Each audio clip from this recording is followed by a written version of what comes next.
Breaking news खबर चल रही है कि तुर्की में अमेरिकन बेस के ऊपर भी ईरान ने हमला कर दिया है। गुज़श्ता रात साइप्रस के ऊपर भी मिसाइल दागे गए हैं।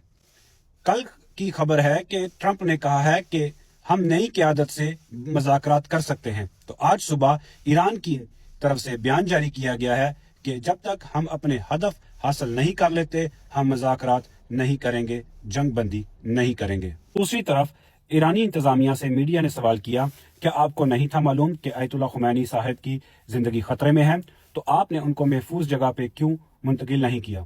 तो इंतजामिया ने कहा कि हमने आयतुल्लाह खुमैनी साहब से कहा, गुजारिश की कि आयतुल्लाह खुमैनी साहब कि आप किसी महफूज जगह पे चले जाएं, आप 9 करोड़ ईरानियों की धड़कन हैं। तो आयतुल्लाह खुमैनी कहते हैं, क्या मेरे साथ 9 करोड़ लोग भी, मेरे हमवतन, मेरे चाहने वाले भी होंगे?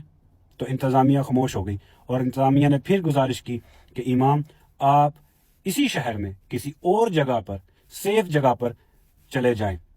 तो आयतुल्लाह खुमैनी साहब कहते हैं, क्या उस जगह पर मेरी पूरी 9 करोड़ अवाम सेफ होगी? ये होता है लीडर।